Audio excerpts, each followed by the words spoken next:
환영합니다. 주님께서 여러분 모두에게 은혜 주시기를 간절히 원합니다.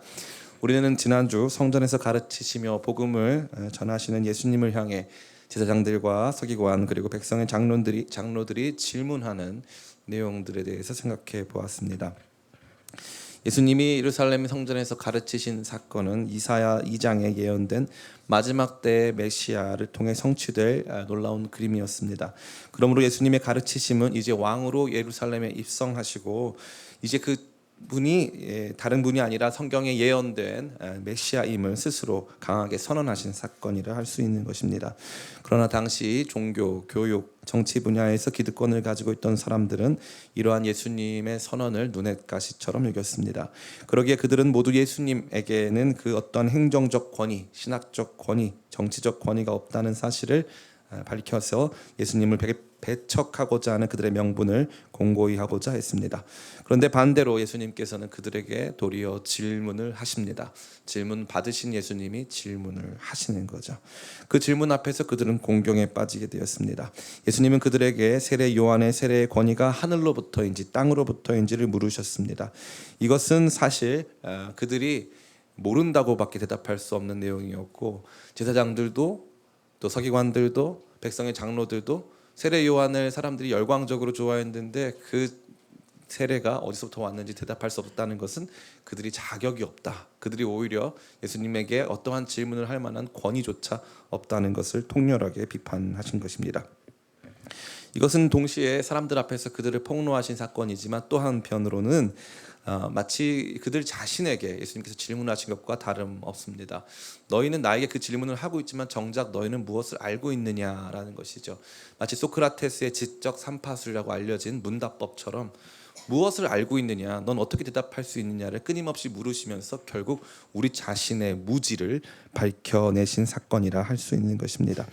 이러한 내용이 우리가 말씀을 통해서 강하게 받아야 하는 메시지였습니다. 우리가 도리어 우리 마음속에서 가르치시는 예수님에 대하여 저항하고 그분에게 질문하지만 예수님께서 반대로 우리에게 질문하실 때 우리 자신의 자격 없음과 우리의 무지가 폭로되고 주님 앞에 서 있는 우리의 초라한 모습이 드러나게 된다 하는 것을 지난 시간 함께 생각해 본 바 있습니다. 그런데 오늘 말씀은 그 강도가 조금 더합니다. 지난주의 말씀이 질문으로 예수님이 역습을 가하신 거라면 오늘 말씀은 그야말로 역습 이후에 이루어지는 파상 공세라 할 수 있을 정도로 강력합니다. 특별히 예수님 오늘 말씀을 통해서 단순히 우리가 주님께 대하여 기득권을 조금 행사하고 무지 가운데 예수님 앞에서 그냥 잘난 체 하고 있는 수준을 넘어서서 우리 자신이 끊임없이 주님을 반역하고 주님께서 주시는 메시지를 끊임없이 배척하고 있다는 것을 이 말씀을 통해서 강하게 보여주고 있는 것입니다.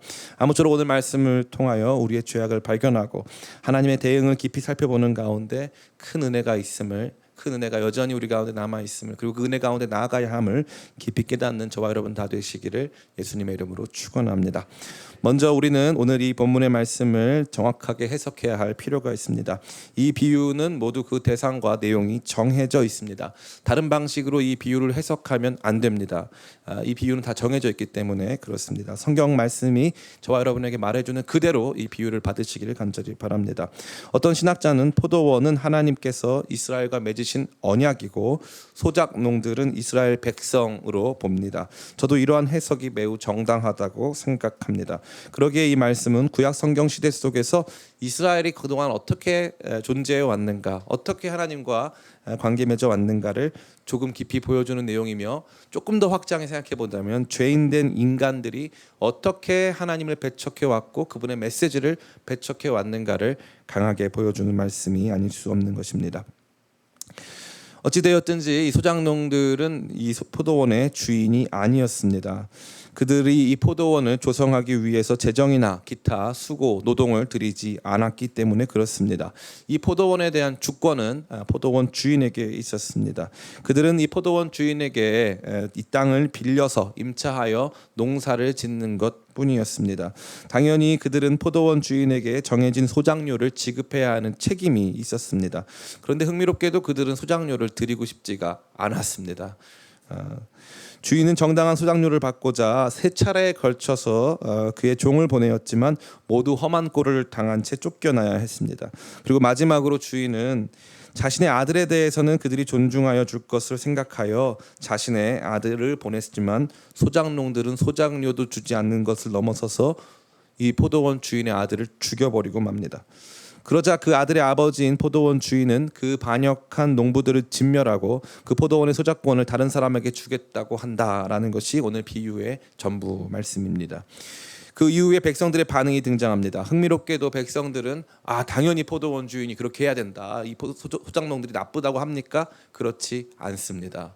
너무 흥미로운 것은 이 포도원 소작농들이 포도원 주인의 아들을 죽였는데, 그렇기 때문에 포도원 주인이 너무나도 화가 나서 이 포도원 소작농들을 다 진멸하고 소작권 자체를 다른 사람들에게 넘겨야 되겠다라고 생각을 했는데, 백성들은 그렇게 되지 말아야 된다고 말한 것입니다. 너무나도 큰 충격이죠. 이 내용은 조금 이따 더 깊이 생각해 보기를 원합니다. 어찌됐건 이것이 오늘 본문 말씀의 전체적인 내용이라고 할 수 있습니다. 이러한 내용을 바탕으로 우리는 매우 중요한 메시지들을 발견할 수 있습니다. 첫 번째로 앞서 잠시 언급한 것과 같이 이것이 바로 불순종하는 이스라엘의 모습이며 죄인된 인간의 모습이라는 점입니다. 그들은 이 포도원에 대한 소작권을 위임받은 것이지 이 포도원의 소유권을 받은 것이 아닙니다. 그러나 이들은 이 포도원의 소작권을 넘어서 소유권까지 원했습니다. 단순히 주인이 싫거나 주인의 소작료 납부가 부당하다고 느끼기 때문이 아니었고, 그들은 이 소유권을 진짜 원했습니다. 어떻게 알 수 있습니까? 14절에 등장합니다. 같이 한번 읽어보겠습니다. 14절 말씀 시작. 농부들이 그를 보고 서로 의논하여 이르되 이는 상속자니 죽이고 그 유산을 우리의 것으로 만들자 하고. 아멘. 상속자니 죽이고 그 유산을 우리의 것으로 만들자. 그러니까 포도원 우리 거 만들자 했다는 것입니다. 그러니까 이 사람들은 처음부터 단순히 소작료가 부당하다고 느꼈거나 소작료 지급을 하지 않을 만한 특별한 사유가 있던 것이 결코 아니었다는 것이죠. 이 포도원을 먹고 싶었던 것입니다. 이것은 주권의 문제입니다. 누가 주인인가 하는 문제죠. 불순종하는 이스라엘 역시도 마찬가지입니다. 이스라엘은 자기의 영토의 주인이 아니었습니다. 그 땅은 이스라엘 땅이 아니었고 가나안 민족의 땅이었습니다. 가나안 민족이 하나님 앞에서 범죄하였기 때문에 그들을 공의롭게 심판하시는 과정을 통해서 이스라엘에게 주신, 이스라엘에게 잠시 맡기신 땅에 불과한 것이지 그 땅도 이스라엘 땅이 아니었습니다. 이스라엘 백성의 존재 자체도 이스라엘 것이 아닙니다. 어떤 사람이 저한테 물어봤습니다. 하나님, 목사님 저한테 하나님이라고 하진 않았겠죠? 목사님, 제가 예전에 이 학교에서 수업을 듣는데 컴퓨터 수업 시간인데 저희 학교가 이제 기독교 학교다 보니까 한 학생이 이제 교수님한테 질문이 있어가지고 교수님 이렇게 물어보고 싶었는데 이 학생이 말이 잘못 나와가지고 교수님한테 예수님 이렇게 물어본 적이 있어요. 그래서 지금도 제가 그런 실수를 범했는데 넓은 마음으로 이해해 주시기 바랍니다. 목사님, 하고 많은 민족 중에 왜 하나님은 이스라엘 민족 택하셨습니까? 그래서 제가 이렇게 말했어요. 하나님은 이스라엘 민족 택하신 적 없다. 그 사람들이 놀라더라고요. 모든 사람들이 하나님께서 이스라엘 민족 택했다고 했는데요. 이스라엘 민족 택한 게 아니고 하나님 이스라엘 민족 만들었어요. 왜 그렇습니까? 아브라함과 사라는 아이를 낳을 수가 없었습니다. 아이를 낳을 수가 없는 사람들에게 아이를 주셨어요. 그러니까 택한 게 아니고 만들었죠. 그러니까 그 자녀는 하나님께서 첫 번째, 그러니까 아브라함과 사라가 이스라엘의 이 선조인데, 굉장히 중요한 첫 번째 선조인데, 아브라함과 사라가 아이를 못 낳으니까 하나님께서 믿음의 길로 그를 인도하시면서 믿음을 가르치시고 결국 아들을 주셨는데 나중에 뭐 어떻게 하십니까? 그 아들을 내가 너에게 지정하는 그 산에 가서 번제로 바치라 이렇게 말하잖아요. 그럼 그 아들 누구 거란 뜻이에요? 하나님 거란 뜻이죠. 그러니까 이스라엘은 처음부터 하나님 거예요. 다 하나님이 주신 거예요. 이스라엘 영토도 하나님이 주신 것이고 하나님과의 약속도 말씀도 다 하나님이 주신 거예요. 그런데 이제는 뭐라는 거예요? 자기들이 영토의 주인이고 자기들이 자기 인생의 주인이라는 거죠. 이 주권의 문제가 죄의 핵심의 문제라고 할 수 있습니다. 누가 주인인가 하는 것이죠. 저는 최근에 우리 청년들을 향하여서 청년들이 별로 좋아하지 않을 메시지를 지속적으로 선포하고 있습니다. 뭐 하지 마라, 뭐 하지 마라. 연애 25살 미만에 연애하지 마라. 가급적 타투 이런 거 하지 마라. 제가 이런 거 하는 중요한 이유 중에 하나는 뭐냐면은 바로 그거예요. 나는 내 인생의 주인이 아니다. 이게 가장 중요한 포인트예요. 나는 내 인생의 주인이 아니다. 내가 주인인가? 내가 포도원 주인인가? 소작농인가? 이 싸움이에요. 여기서 실패하기 시작하면은 나도 모르는 사이에 주인이 소장료 달라 그러면은 소장료 달라고 하는 종들 때렸어 내보내고, 나중에 주인이 아들이 온다 할지라도 아들 죽여서 이거 결국 내 걸로 만들고 싶은 바로 그러한 본성이 죄악된 인간의 본성이요 이스라엘의 역사다라는 것을 우리는 너무나도 명확하게 알고 있는 것입니다. 제가 종종 드린 예화이지만 여러분 모두에게 깊이 각인되길 원하는 마음에 한 번 더 말씀을 나누기를 원합니다. 제가 아는 한 장로님이 계세요. 여자 장로님이신데 어떤 목사님이 교회에 부임해가지고 이제 찬양팀 처음 꾸리는데 악기가 없는 거예요. 하루는 그 당시에 이 여자 장로님이 권사님이셨는데, 권사님이 새벽기도 열심히 하시는 권사님이신데 가가지고 권사님 600만 원만 주세요 그랬다는 거예요. 권사님이 목사님 저한테 돈 맡겨놨어요. 제가 돈이 어디 있어요? 600만 원이 어디 있어요? 이랬다는 거예요. 그리고 나서 이 목사님 한 말이 가관이에요. 그 돈 권사님 돈 아니잖아요. 하나님 돈이잖아요. 600만 원 내놓으세요. 이랬다는 거예요. 그러니까 이 권사님이 시험에 들어가지고 새벽기도 때 그 목사님을 하나님께 일렀다는 거예요. 하나님, 저 목사가 교회 부임한 지 얼마 안 돼가지고 저한테 600만 원을 내놓으라고 합니다. 찬양팀 악기 산다고 600만 원 내놓으라고 하고, 이 돈이 제 거 아니라고 하는데 하나님 혼내주세요. 기도를 하는데 그 목사 말이 맞지 않냐? 하나님이 물어보시는 거예요. 그 돈은 네 돈이 아니잖아. 그랬더니 이 권사님이 참 이런 분이 아름다운, 엉엉 울면서 맞다는 거예요. 맞다고. 그거 생각해보니까 내게 아니라고.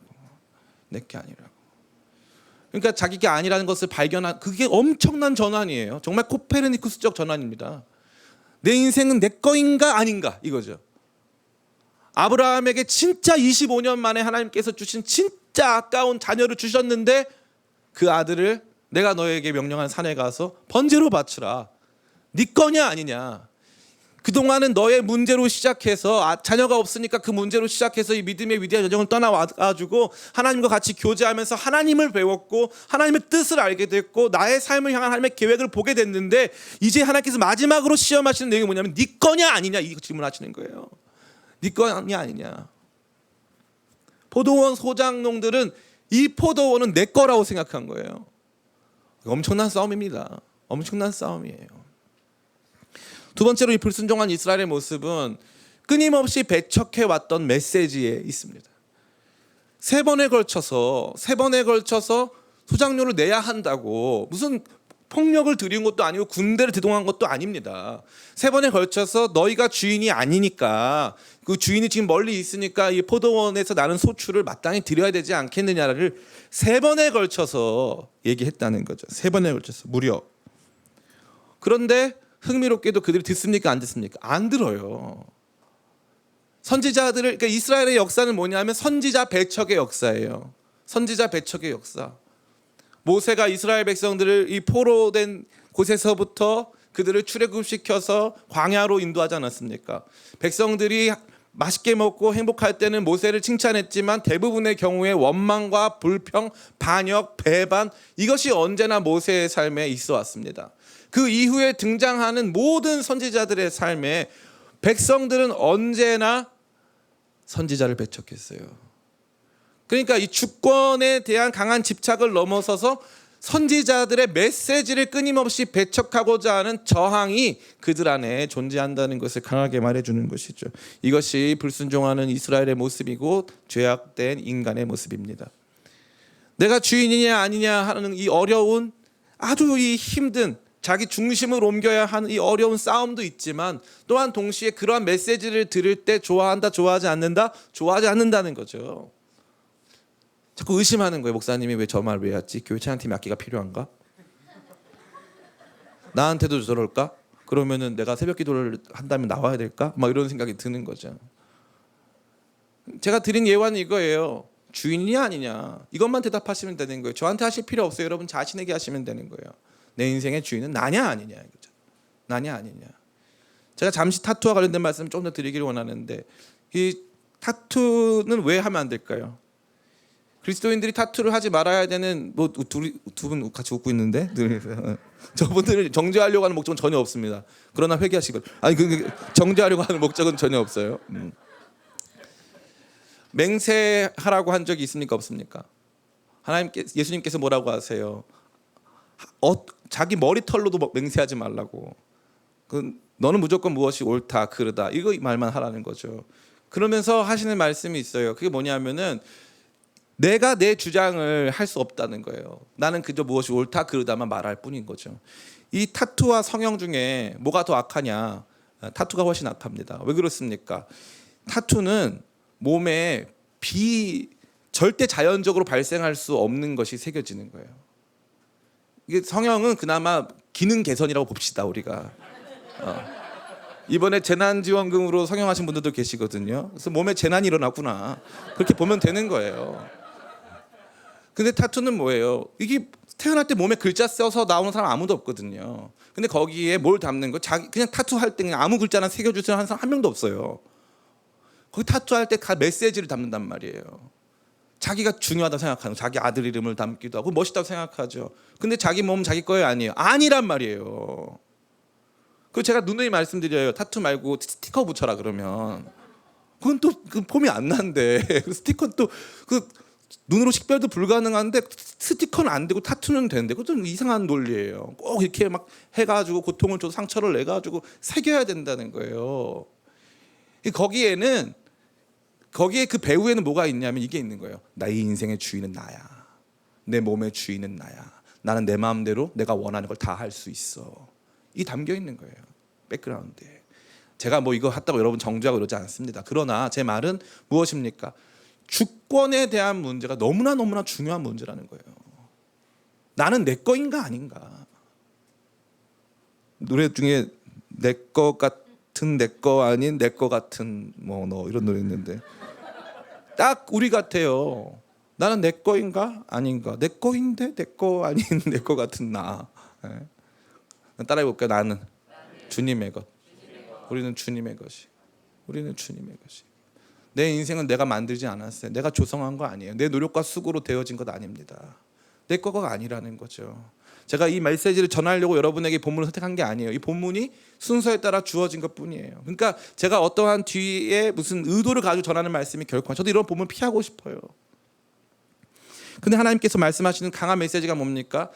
죄악된 이스라엘의 역사가 보여주는 굉장히 중요한 두 가지가, 하나는 주권에 대한 강한 집착, 또 다른 하나는 메시지에 대한 강한 거부예요. 네가 내 거야, 절대 뺏기지 않을 거야 라는 강한 집착과 동시에 생각해봐라, 이게 왜 네 거냐, 이 포도원 주인은 따로 있다, 넌 주인이 아니다, 그 메시지를 끊임없이 배척하는 거예요. 끊임없이.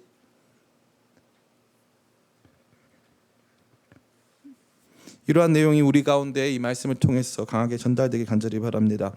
두 번째로, 우리는 이 말씀을 통하여 죄악된 인간과 상반되는 하나님의 성품과 행하심을 요약적으로 볼 수 있습니다. 포도원 주인은 횡포를 부리는 주인이 아닙니다. 그는 오래 참습니다. 무려 3번에 걸쳐서 종을 파견했습니다. 정당한 소작농 납부를 한 것에 불과합니다. 그러나 소작농들의 태도는 매우 무례하며 거칠었고 폭력적이었습니다.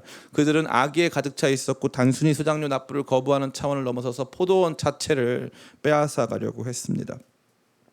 참 흥미로운 것은 이 포도원 소작농들이 종들에게 대한 이 배척의 강도가 점진적으로 확장되고 있다는 사실입니다. 우리 같이 말씀을 같이 읽어봤으면 좋겠습니다. 10절부터 12절까지 말씀입니다. 같이 한번 읽어보겠습니다. 시작. 때가 이름에 포도원 소출 얼마를 바치게 하려고 한 종을 농부들에게 보내니 농부들이 종을 몹시 때리고 거저 보내었거늘, 다른 종을 보내니 그도 몹시 때리고 능욕하고 거저 보내었거늘, 다시 3번째 종을 보내니 이 종도 상하게 하고 내쫓은지라. 아멘. 여기 보면은 첫 번째는 때리고 거저 보내었다고 돼 있어요. 두 번째는 능욕하고 거저 보냈다고 그랬어요. 능욕했다는 건 진짜 어떤 뜻이냐면요, 아주 엄청난 메시지를 보낸 거예요. 뭐 예를 들면은 그 종을 발가벗겨서 밖으로 내보냈다든지, 아니면은 그 당시에 중요하게 생각했던 뭐 머리털을 잘라가지고 배척했다든지 하는 그러한 내용을 했다는 거죠. 이건 단순히 폭력적으로만 한 걸 넘어서는 일을 보여주는 거죠. 이 마지막이 제일 충격인데, 이 종도 상하게 하고 내쫓은지라. 이 상하게 하고는 여러분이 알 수 있는 헬라어입니다. 우리가 요즘에 내적인 상처 뭐라고 그래요? 트라우마라고 하죠. 그래서 이 상하게 하다는 트라우마죠. 아무도 반응하지 않지만 제가 트라우마조가 됐는데, 이 종도 상하게 했다는 것은 상처를 남겼다는 건요, 이게 뭐 어떤 거냐면은 단순히 그냥 좀 이렇게 아프게 해가지고 때리다 보니까 상처 남은 게 아니에요. 일부러 몸에다 글자를 새겼을 수도 있고 지워지지 않는 상처를 남겼다는 뜻입니다.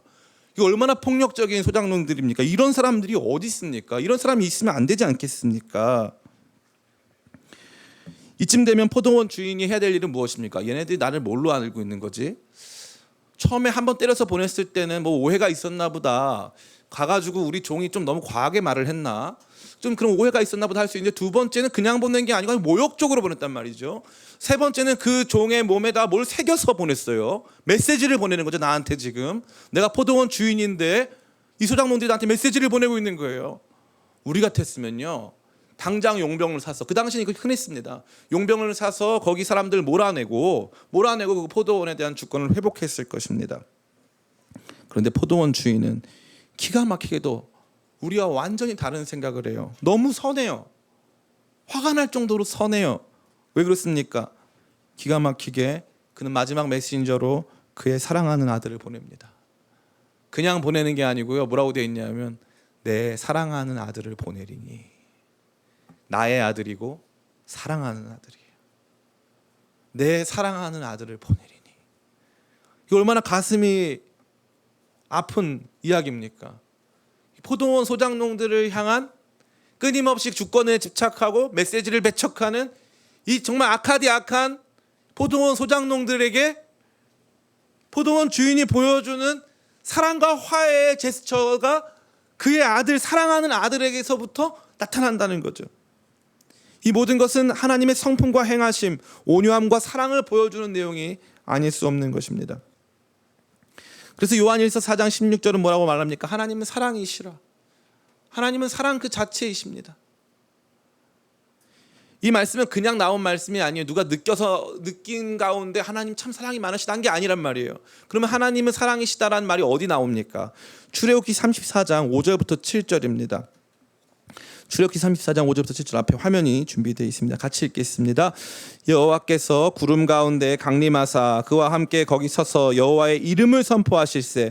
여호와께서 그의 앞으로 지나시며 선포하시되 여호와라 여호와라 자비롭고 은혜롭고 노하기를 더디하고 인자와 진실이 많은 하나님이라. 인자를 천대까지 베풀며 악과 과실과 죄를 용서하리라. 그러나 벌을 면제하지 아니하고 아버지 악행을 자손 3, 4대까지 보응하리라. 아멘.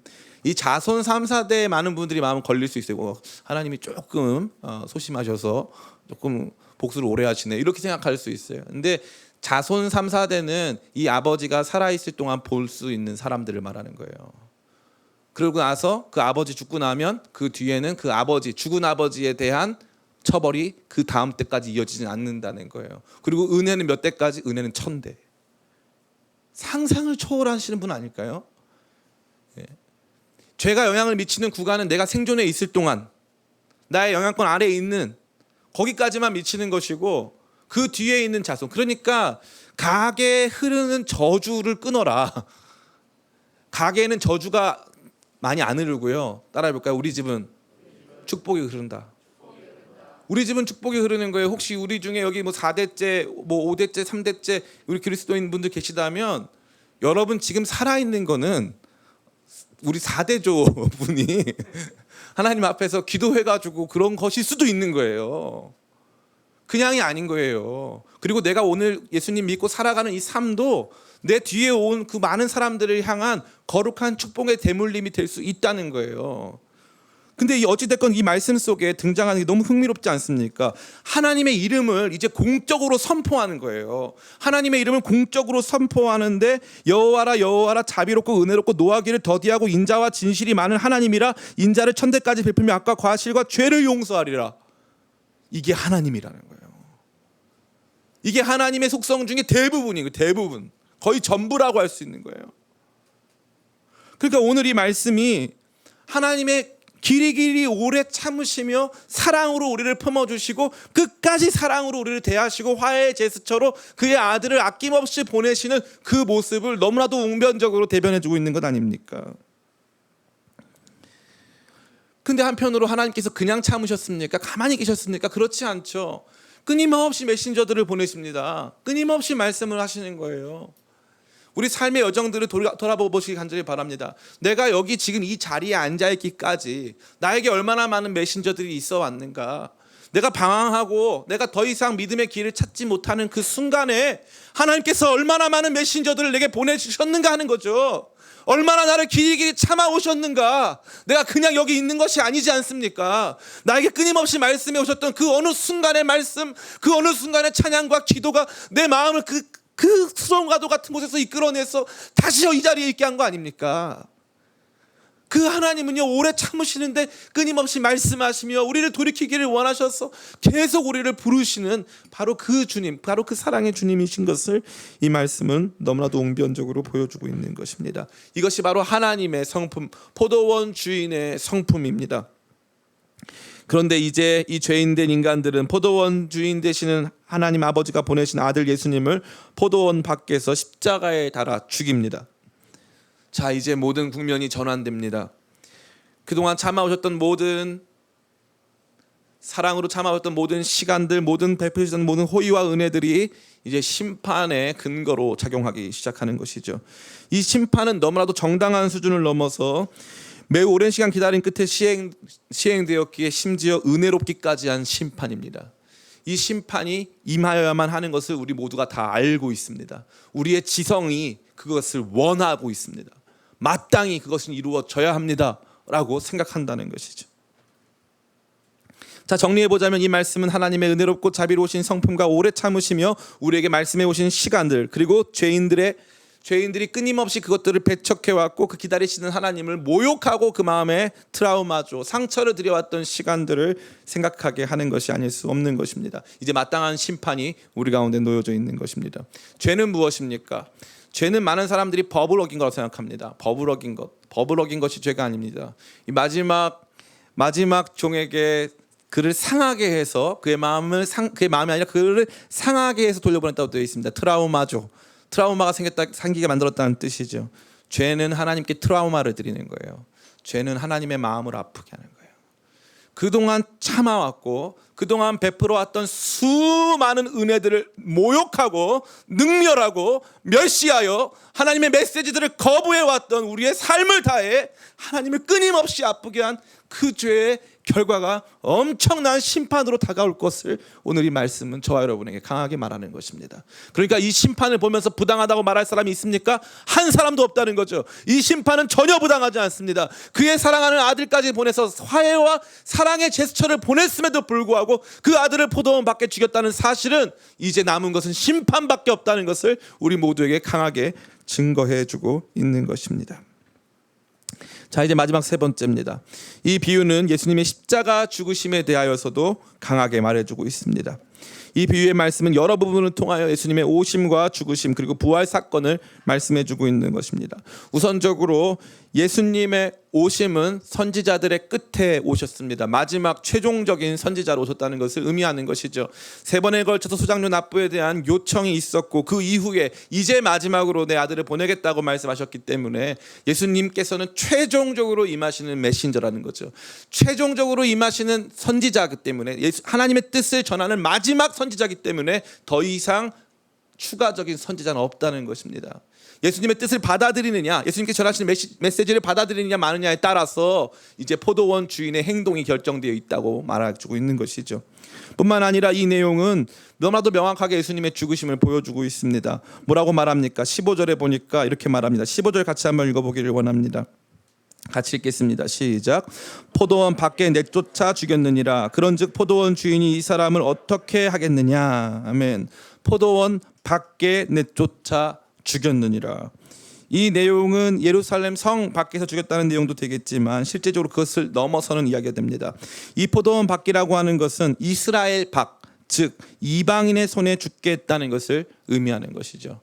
당시 이스라엘 사람들에게 있어서 가장 치욕적인 죽음은 이방인에 의한 죽음이었습니다. 할례 받지 못한 사람에게 죽임을 당할 바에는 차라리 스스로 목숨을 끊겠다 했던 것이 바로 사울 왕의 자기의 선택이었습니다. 이것은 당시에 매우 치욕적인 것으로 여겨졌습니다. AD 73년에 1차 유대 로마 전쟁에서 마사다 요새라는 곳에 마사다라고 하는 그 절벽에 요새가 있는데 최후의 항전을 이스라엘 사람들이 이어가고 있었습니다. 이제 잠시 뒤면은 로마군이 들이닥친다는 것을 감지한 이스라엘 내부에서는 한 가지 중요한 결단을 하게 됩니다. 그곳에 있던 사람들이 거의 몇천 명에 가까운 사람들이 최후의 항전을 그 마사다 요새에서 진행하고 있는데 이제 우리가 서로가 서로를 죽이고 마지막 사람은 스스로 자결하자, 그렇게 결정을 했어요. 마사다 이 요새에 올라가서 서로가 서로를, 한 사람과 한 사람을 죽이고 그 다음 그룹이 한 사람과 한 사람이 또 죽이고 나서 맨 마지막 남은 한 사람이 스스로 목숨을 끊어서 로마군이 올라와 있을 때 이미 다 죽어 있었다는 거예요. 근데 다 너무 말도 안 되게 이 사람들이 엄청난 사람들이라는 것이 뭐냐면 거기에 있는 시설들을 다 불태우고 죽였는데 불태우고 스스로 이제 다 죽었는데 식량 창고를 안 태운 거예요. 가봤더니 식량이 가득해요. 그 말은 뭔지 아세요? 우리가 배고파서 죽는 거 아니라는 거예요. 우리가 죽는 건 너네 손에 우리가 노예가 되거나 우리의 목숨이 너네 손에 달리는 것이 우리가 부정한 일이기 때문에 그렇게 하지 않겠다는 거죠. 그 정도로 이스라엘 사람들에게 있어서 이방인의 손에 죽임을 당한다는 것은 매우 치욕적인 거예요. 그런데 이 아들을 포도원 밖으로 데려갔다는 건 이방인의 손에 넘겨서 아주 치사한 방식으로 로마인의 손에 넘겨서 그를 십자가에 달게 했다라는 내용을 보여주는 것입니다. 이것은 예수님이 자신이 어떠한 죽음으로 죽으실지를 미리 예언하시는 내용이 되는 것입니다. 또한 포도원 주인 아들의 죽음은 그 이전까지 오래 참고 기다렸던 포도원 주인의 태도를 바꾸는 엄청난 터닝 포인트가 됩니다. 포도원 주인의 아들을 포도원 밖에서 죽인 행위는 이제 은혜를 심판으로 만들기에 충분했기에 이제 더 이상 포도원 주인은 은혜로운 마음을 가질 수가 없었습니다. 그는 이제 그 반역한 포도원 소작농들을 진멸하고 그들에게 주어진 소작권 역시 박탈할 예정입니다. 더 나아가 이 아들의 죽음으로 말미암아 새로운 건설이 시작됩니다. 우리 15절부터 말씀을 우리 같이 한번 읽어보겠습니다. 15절부터 우리 같이 읽어보겠습니다. 15절부터 18절까지 같이 있습니다. 시작. 포도원 밖에 내쫓아 죽였느니라. 그런즉 포도원 주인이 이 사람들을 어떻게 하겠느냐. 와서 그 농부들을 진멸하고 포도원을 다른 사람들에게 주리라 하시니 사람들이 듣고 이르되 그렇게 되지 말아지이다 하거늘 그들을 보시며 이르시되 그러면 기록된 바 건축자들의 버린 돌이 모퉁이의 머릿돌이 되느니라 함이 어찌함이냐. 무릇 이 돌 위에 떨어지는 자는 깨어지겠고 이 돌이 사람 위에 떨어지면 그를 가루로 만들어 흩으리라 하시리라. 아멘. 그러니까 이 말을 정리하면 바로 이거예요. 건축자들의 버린 돌은 포도원 밖에서 죽임당한 이 포도원 주인의 아들을 의미하는 거죠. 이 버려진 돌인데 여기에서 모퉁이 돌이 있다는 것은 이 건축물의 중심이 됐다는 거죠. 건축물의 새로운 출발과 중심이 됐다는 거죠. 이제 새로운 일들이 시작된다는 거죠. 바로 예수 그리스도의 십자가 죽음과 부활 이후에 새롭게 시작될 모든 것의 변화의 터닝 포인트를 지금 말씀하고 있는 것입니다. 그러기에 이 내용은 저와 여러분 모두를 향해서 예수님 자기 자신이 이제 십자가에 달려 죽으실 것을 말씀하시고 그 위에 위대한 변화가 이어질 것을 강하게 말씀하신 사건이라 할 수 있는 것입니다. 이것이 오늘 말씀에 우리가 들어야 할 아주 중요한 내용이 되는 것이죠. 죄인들은 끝없이 주권에 집착하고 메시지에 저항하고 하나님께서는 오래 참으시고 기다려주시고 그분의 성품을 드러내셨고 끊임없이 메신저들을 보내오셨다. 그러나 마지막 사랑하는 아들을 보냈지만 그들은 그 사랑하는 아들마저 포도원 밖에서 죽였고 포도원 밖에서 죽은 그 아들로 말미암아 이제 새로운 일들, 새로운 변화, 이스라엘이 그동안 가지고 있었던 하나님 백성이라고 하는 소작권, 소작인의 자격과 권리가 완전히 박탈되고 그 모든 것들이 이제 모든 사람들에게 주어지게 됐음을 이 말씀이 웅변적으로 보여주고 있는 것입니다.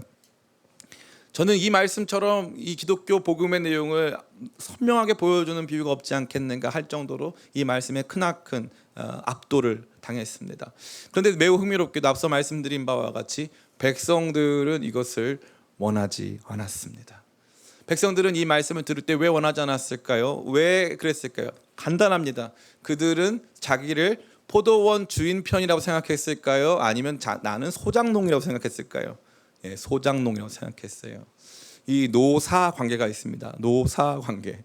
매우 아주 어려운 얘기를 여러분께 드리고 싶은데 노사 관계에는 입장 차이가 있어요. 입장 차이. 어쩔 수 없이 입장 차이가 있는 거죠. 주인 입장에 있고 또 소장농 입장에 있는 거예요. 누가 봐도 이거 객관적으로 평가했을 때 이 내용은 주인 입장이 더 옳아 보이는데 자기 자신이 소장농이라고 생각이 들면 그래도 그것에 따르는 불이익을 원하지 않는 거죠. 그러니까 이스라엘 백성들은 이 말씀을 들을 때 100% 자기 자신이 이스라엘이라고 하는 포도원에 보냄받은 소장농이라는 사실을 알고 있었습니다. 왜 그렇습니까? 우리 말씀을 같이 읽어봤으면 좋겠는데 이사야서 말씀입니다. 5장 1절부터 3절 같이 한번 읽어보겠습니다. 같이 읽겠습니다. 시작. 나는 내 사랑하는 자를 위하여 노래하되 내가 사랑하는 자의 포도원을 노래하리라. 내가 사랑하는 자에게 포도원이 있으며 심히 기름진 산으로다. 땅을 파서 돌을 제하고 그 중에 망대를 세웠고 또 그 안에 술틀을 팠도다. 좋은 포도 맺기를 바랐더니 들포도를 맺었도다. 예루살렘 주민과 유다 사람들이 구하노니 이제 나와 나 포도원 사이에서 사례를 판단하라. 아멘. 이 메시지를 모르는 이스라엘 사람들은 없습니다. 그러니까 포도원 하면 이스라엘 사람들에게는 이스라엘 자체 혹은 이스라엘과 하나님께서 맺은 언약, 하나님께서 이스라엘에 베푸신 은혜들을 기억하게 되어 있는 것입니다. 그러니까 이 메시지를 들을 때 세상에 저런 나쁜 소장농들이 있다니라고 생각하지 않았고 이 메시지를 딱 듣는 그 순간에 이게 우리 얘기구나 한 번에 간파한 거예요. 이게 우리 얘기구나. 단순히 백성의 지도자들과 대제사장들, 서기관들만 느낀 게 아니고 이 말씀을 듣고 있는 사람들까지 그렇게는 안 됐으면 좋겠다라고 생각한 거예요. 이 여러 가지 차원이 되겠죠. 첫 번째, 아들을 보내진 않았으면 좋겠다. 그렇게까지 와가지고 죽이진 않았으면 좋겠다. 근데 결과는 무엇입니까? 사랑하는 아들이 오셨고 포도원 밖에서 죽임당하셨습니다. 끝까지 저항했어요. 심지어 이 말씀에 가장 책임이 있는 이 종교 지도자들과 백성의 대표자들은 19절 보니까 서기관들과 제사장들이 예수의 이 비유는 자기들을 가리켜 말씀하신 줄 알고 즉시 잡고자 하되 백성을 두려워하더라. 그들은 다 간파했어요. 이거 우리 얘기구나. 회개하지 않는 마음입니다. 이제 말씀을 마칩니다. 질문하시던 예수님은 공격의 수위를 높이시며 파상 공세를 펼치십니다. 이러한 영적 파상 공세가 이루어지는 일이 부흥이요 회개의 역사입니다. 그 중심에는 언제나 우리 자신의 불순종과 하나님의 오래 참으심, 그리고 이제 그 아들 예수 그리스도를 마음 중심에 모시지 못하고 포도원 밖으로 내쫓아 죽인 우리 자신의 죄악으로 말미암는 거룩한 슬픔이 자리하게 되어 있는 것입니다. 우리에게 이러한 복음의 내용이 날마다 더 깊이 다가와야 함에도 불구하고 우리는 날마다 우리의 삶의 주권에 집착하고 하나님의 메시지를 배척하며 살아갑니다. 그러한 가운데서 하나님께서는 슬퍼하시고 하나님의 마음 안에서는 우리를 향한 끝없는 긍휼이 일어나지만 이제 더 이상 하나님께서 참으실 수 없는 수준까지 이르렀을 때는 심판이 이루어질 수밖에 없는 것입니다. 그 심판은 너무나도 정당한 것을 넘어서 심지어 은혜롭기까지 한 심판입니다. 그러한 심판 앞에서 우리는 그 심판의 메시지가 울려 퍼질 때 어떠한 모습을 하고 있습니까? 그래도 여전히 내 인생의 주인은 나야. 목사님이 오늘 따라서 분위기 잡으시네. 그래도 이 메시지 듣고 내 삶에 큰 변화는 없을 거야. 그렇게 되지 말아지이다. 아들을 굳이 보내실 필요도 없고요. 우리가 그 아들을 죽이지도 않을 거예요. 근데 그 말씀 싫어요. 듣고 싶지 않아. 이게 우리에게 있는 마음이라면 우리는 다시 한번 성령 안에 이 말씀에 조명을 받고 회개해야 할 줄을 믿습니다. 사랑하는 우리 기쁨의 교회 성도 여러분, 진정한 기쁨은 이 회개라는 통로를 통해서 이루어집니다. 회개는 그냥 주어지지 않아요. 회개는 거룩한 직면을 통해서 주어집니다. 예수님의 이 메시지는 거룩한 직면의 메시지였습니다. 가장 웅변적으로 우리 자신의 영적 상태를 발견하게 하는 이 메시지를 통하여 우리가 회개해야 합니다. 회개에 대한 우리의 태도가 우리의 영적인 건강을 결정합니다. 사울은 사무엘의 강한 질책 앞에서 이렇게 말합니다. 내가 범죄하였습니다. 그러나 내가 범죄하였을지라도 나를 백성들과 장로들 가운데 높이사 나와 함께 가서 예배 드려주세요. 이렇게 말했어요. 거기 빠진 단어가 있어요. 그게 뭐냐? 내가 여호와께 범죄하였습니다라는 말이 없어요. 그는 언제나 사무엘 앞에 있었습니다. 그래서 사울은 단 한 번도 하나님을 나의 하나님이라고 부른 적이 없어요. 그는 언제나 하나님을 당신의 사무엘의 하나님이라고 불렀어요. 다윗이 범죄했습니다. 다윗이 심각한 범죄를 했을 때 나단 선지자가 와서 한 비유의 말씀을 드리고 그 말씀의 주인공이 바로 당신이라고 지목했어요. 엄청난 권력을 가지고 국가는 이제 엄청난 번영을 누리고 있을 그 당시에 이 나단 선지자라고 하는 선지자의 질책을 받았을 때, 질책을 받는 그 순간 다윗이 한 고백은 내가 여호와께 범죄하였도다. 내가 여호와께 범죄하였도다. 오늘 이 메시지 앞에 저와 여러분, 저를 포함한 우리 모두가 이 메시지 앞에 겸손히 엎드리길 간절히 축복합니다. 주님의 사랑이 그만큼 컸군요. 그 사랑 앞에 날마다 내 인생의 주도권을 집착하고 주님의 메시지를 배척하며 스스로 평가해왔던 나 자신을 엎드립니다. 주님, 우리를 불쌍히 여겨 주시옵소서. 그 중심에서 이 모든 일들을 이뤄가시는 하나님 사랑의 위대한 상징이며 인간 죄악의 위대한 상징이 되시는 우리 예수님을 통해서 나타난 그 메시지 내가 듣습니다. 그 메시지 안에서 새로운 삶 살 수 있도록 도와주시옵소서. 이러한 기도로 나아가는 저와 여러분 다 되시기를 예수님의 이름으로 축원합니다.